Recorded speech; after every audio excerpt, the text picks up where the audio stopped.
All right, so wonderful. Let's do the harvesting then. Let's do the harvesting now. And then you will have some time to mingle with each other and exchange business cards with more people and make even more connections, which is terrific, okay? So what we're going to do now, we're going to listen to the moderators in that order, starting with the funding, the first challenge. And again, request to moderators, please tell us what happened in your conversations in the form of a consistent story. So we're not interested in that bullet points, we're interested in how they are connected with each other. Okay, and we're going to videotape and we're going to share it with everyone afterwards. Thank you.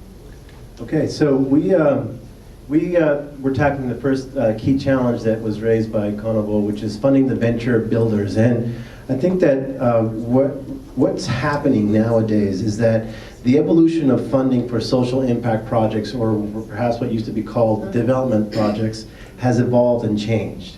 It used to be development banks, it used to be nonprofits, and now you're starting to see actual for-profit investors starting to play a role. So one of the things that we acknowledged was that the way funding has been evolving in the social impact space over time.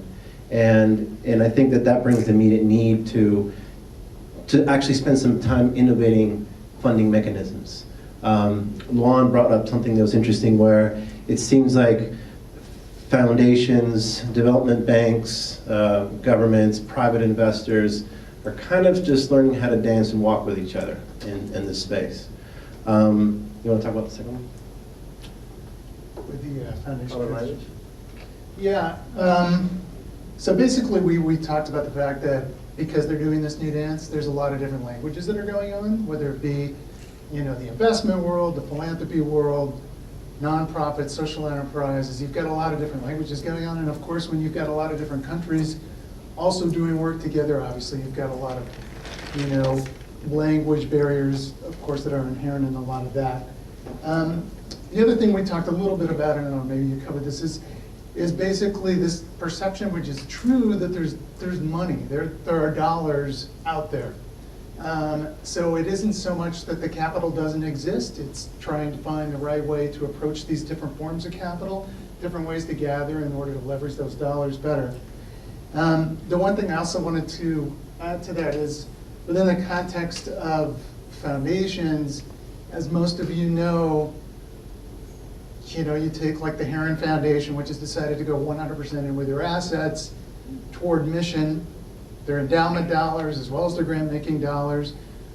They've kind of reoriented their staff, their systems, all the rest of it to go all in with these resources. So that's definitely something that is changing in philanthropy, and I've seen, after being in philanthropy for 20 years, I've seen some significant change, and definitely there's a lot of interest, but there's also a lot of confusion, and there's also a lot of reticence. So, I don't know if you wanted to jump on. One of the things that also came up along these lines is, so I'll have a nonprofit, and they'll say, can you manage our money for us, please? And so they give me their investment policy, and it says capital preservation, liquidity, and growth as the three key investment objectives. So I design a portfolio around that. And oftentimes they'll tell me in their investment policy what type of securities are allowed and are not allowed. Well, what we were talking about is, what about you start including investments that are in the social impact space, the very ones that you're giving grants out to, that potentially would have a for-profit return? Why not actually put up some of that money you're telling me to invest into some of those, and you get the money back?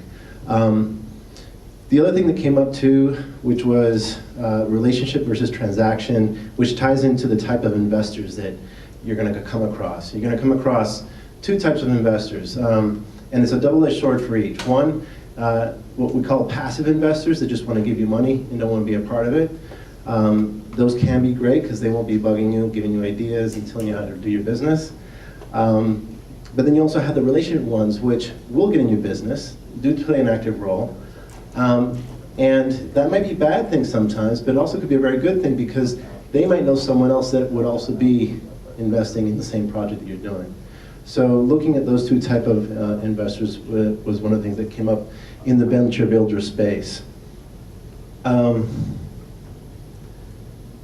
then I think the last piece that we touched on was there's definitely the new players in town when it comes to social impact investing are the family offices, the individual investors.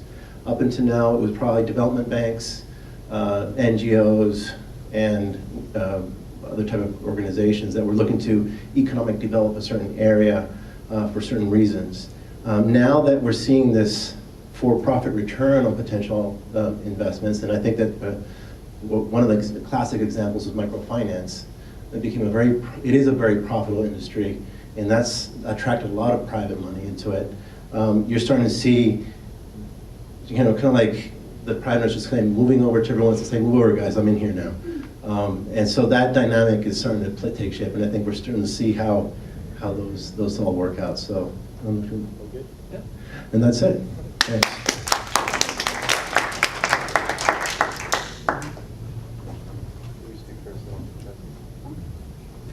So we have the second group that's finding the pipeline for the next ventures to build, and we were looking specifically at the Canovo case. So when you look at kind of the 5-step pipeline, it starts with the challenge being identified, and this is done at Canovo through the Laboratory of Learning. The second step is considering the solutions that are possible, and then coming up, which is also the Laboratory of Learning. The next step is kind of building that list of possible ventures that could replicate that solution. And then finally narrowing that list down based off of 3 considerations. Are they having the intended impact? Are they financially sustainable? And are they adaptable to the Mexico case study? And then finally choosing one.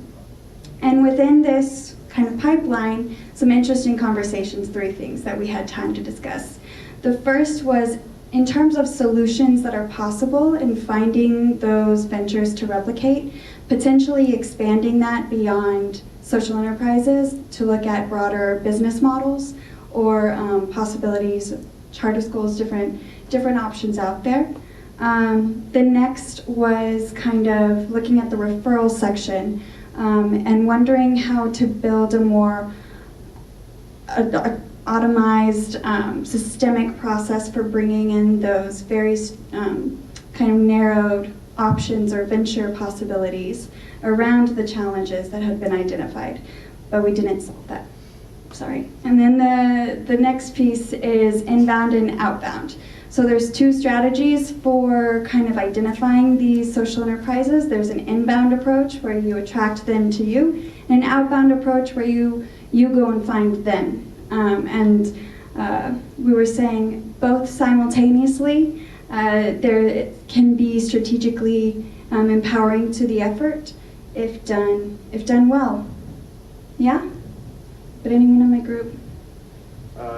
Just to chime in on a couple other points, we thought that it was very interesting that during the Canovo presentation, the idea of what other social innovation is needed for this specific social enterprise to reach its full potential, that question is something that could be discovered in phase 2 of a social innovation. So what's the adjacent innovation for Hippocampus, or what are the adjacent social innovations that are needed? And that reflects that there's a blind spot in each social enterprise to say, what are all the other things that are needed for me to be successful? What are the dependencies that are relevant? So that's one thing that came up in our discussion. Another thread that was interesting was that when you're trying to bring the exact kind of approach that existed elsewhere, that's social innovation replication, but what about if you're inspired by a social innovation over there and you bring it to a new field or a new context? It's true that if you're really leveraging the whole of what they're doing, then that should be a license and you should just recombine it into a new thing. But it's also true that things can be in a totally new context that was not even relevant, and then the intellectual property is not even a barrier. You're inspired by something you learned about. So I think thinking about that spectrum from replicating exactly what was done to how much are we reimagining when we're talking about social innovation, contextualization, integration, instigation, and whether there's, when we're contextualizing, are we reimagining?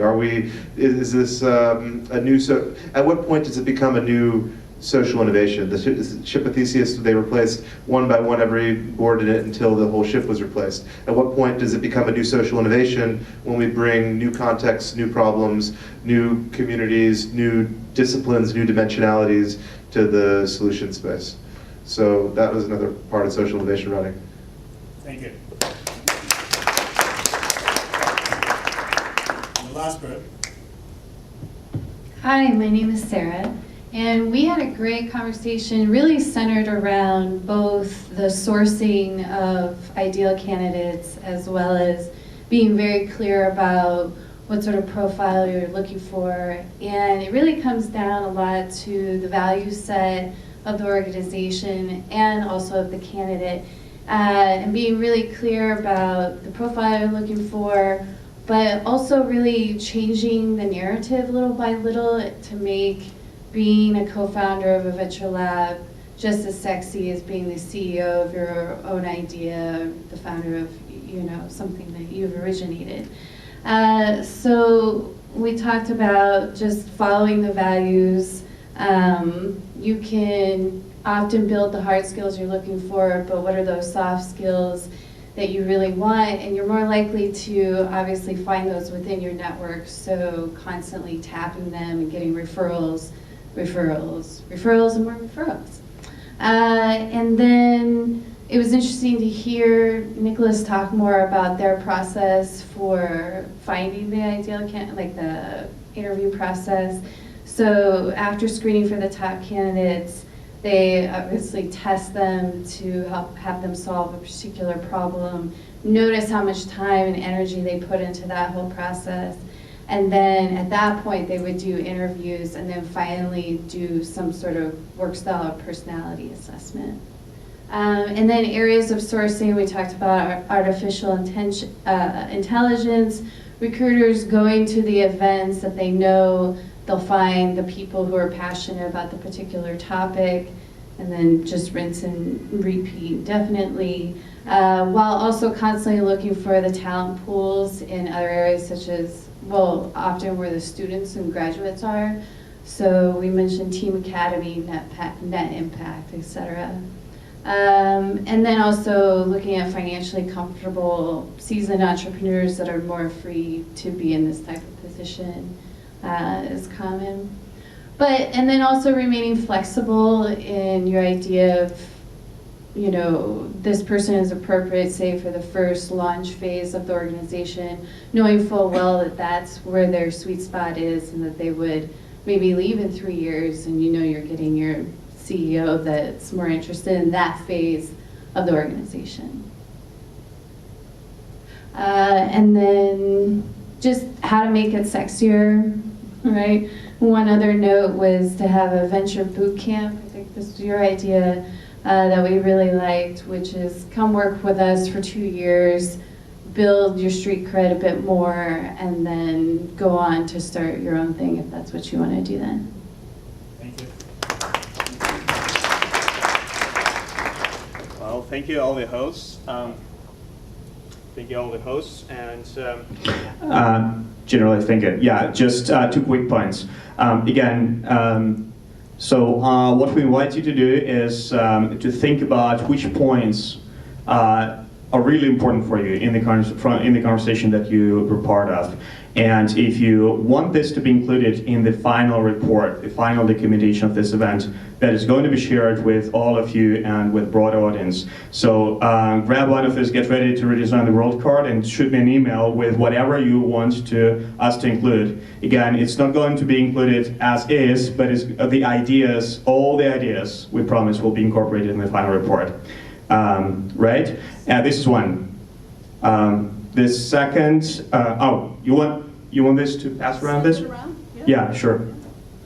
Great idea, thank you. And again, we really think that it will be valuable if each of you take the time to think about this insight or a couple of insights and send them to us. But again, this is an invitation only. And the second point is that Michael Sillian is going to continue the interviews, and these are interviews. Some of you who came to previous events probably saw Kevin Jones and York, who's right there, and some other interviews with some other members of this community. So these interviews are to highlight your work and your role in this ecosystem of impact investing for systemic change. So if you want your work to be highlighted in this community and beyond, please approach Michael Sillian while we're mingling here. There will be an opportunity for that. And with that, thank you so much, and I will give it to Bobby.